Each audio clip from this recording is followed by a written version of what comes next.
You know, at a certain point, Ridley Scott has lost his cool. Fuck you, thank you very much. Fuck you. Go fuck yourself. Go on. So, go on. This is coming from somebody who really enjoyed his last couple of films like House of Gucci It's time to take out the trash.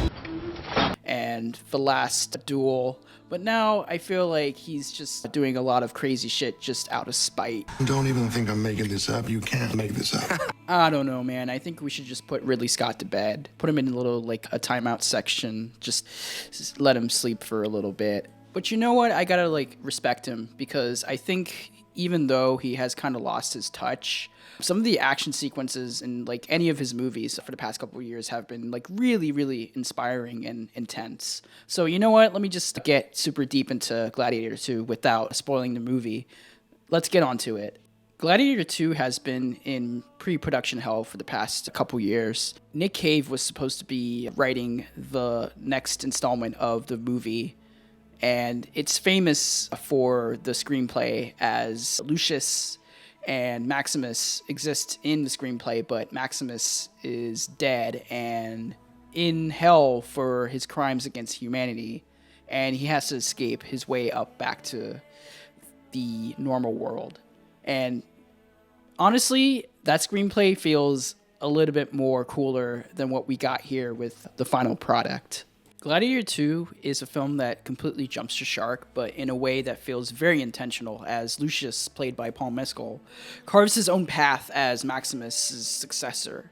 Lucius' past is basically murky and his motivations are super unclear, and he's thrust into a similar situation as his father, but unlike Maximus, he struggles to connect with the ideal of heroism, and Lucius is basically stoic and brave enough to survive the gladiator ring, but also remains distant from anybody around him.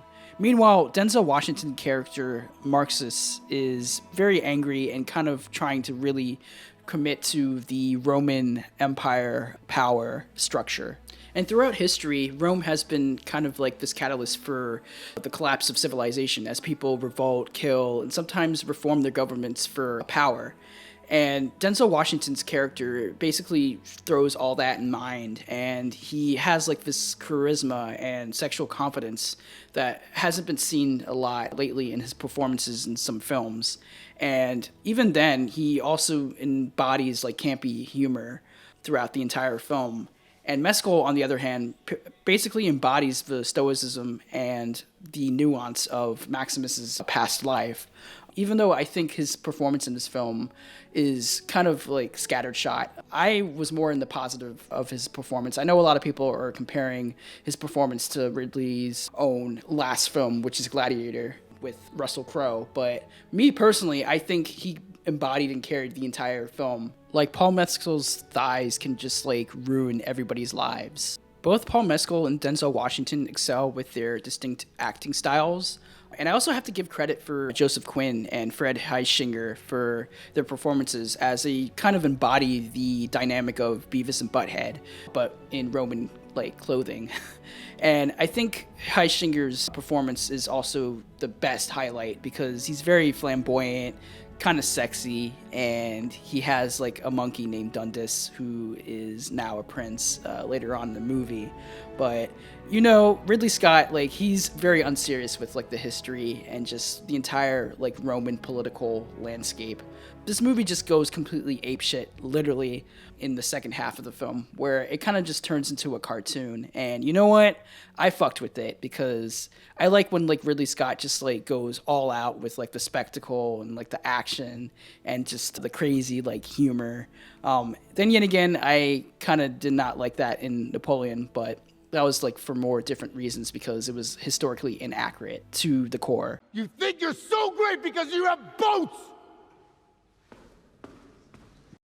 But again, I think once the third act hits, Scott also leans more into like the grandiose Napoleon-esque tone with like the campiness and just the unseriousness. A lot of it feels earned, especially when you get to learn more about Washington's character and how he started out as a slave and then eventually became, you know, the political power person that kind of basically destroyed Rome in a whole sense. And I again really enjoyed Denzel's performance as he elevates the entire film and makes the film more palatable to my own eyes. And again, I think the over-the-top gladiator battles also work, even though you have to like turn your brain off a little bit because, you know, sharks in the gladiator ring, like how the fuck would they do that? Like how would they transport sharks in the water? And, you know, this is kind of like near Africa. Like there's no like sharks near Africa. Like I don't know how to explain it. Like it's very suspect and kind of unserious. And I do have some problems with the CG in this movie because partially some of the CG is half-assed. Some parts, you know, in the beginning where the first siege on the town where Paul Mescal's character lives, it kind of feels like a cutscene from Age of Empires. And then it kind of also has moments where it's like a cutscene from like an Assassin's Creed video game. But after the fact, if you kind of like leave it there with like the CG and kind of the weird historical inaccuracies, then after that fact you can kind of like tap into, you know, the world. And I also had a problem with like Pedro Pascal's storyline as the narrative himself, when you kind of like go deeper into why Marcus is kind of flipping out towards Paul Mescal's character Lucius, it kind of feels out of place in like the broader like expanded narrative, because he constantly like flip-flops between his desire of taking over Rome and then also protecting it at the same time, but also again protecting himself and the people around him. And it just kind of like flip-flops and you don't understand why Pedro's character does that. But you know what, at the end of the day, I feel like even though this film is kind of like all over the place with its narrative, its themes, kind of the structure, because you can kind of tell that a lot of the stuff was like cut out, especially, you know, the Denzel bisexual scenes, which were appearing in the earlier cuts of the film. Allegedly, yeah, they cut the dude's kissing scenes with another guy. I'm kind of angry about that.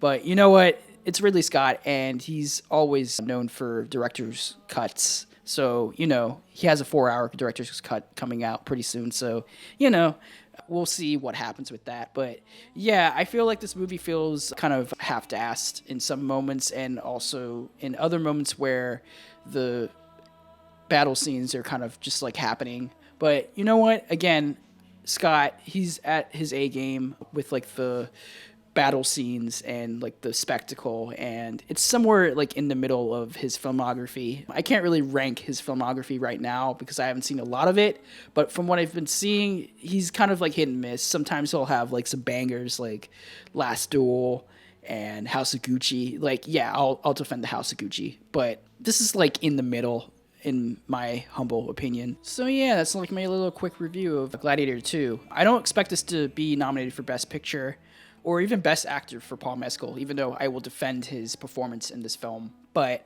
I will give Denzel the benefit of the doubt because I think he'll get nominated for Best Supporting Actor because he carries the entire film.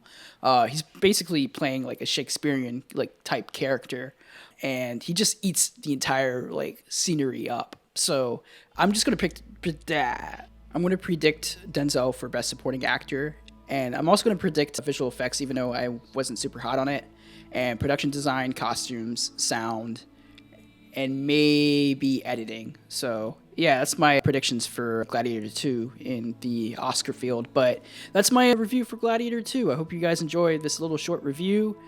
Take care, and I have more videos coming up soon, so stick around. Peace.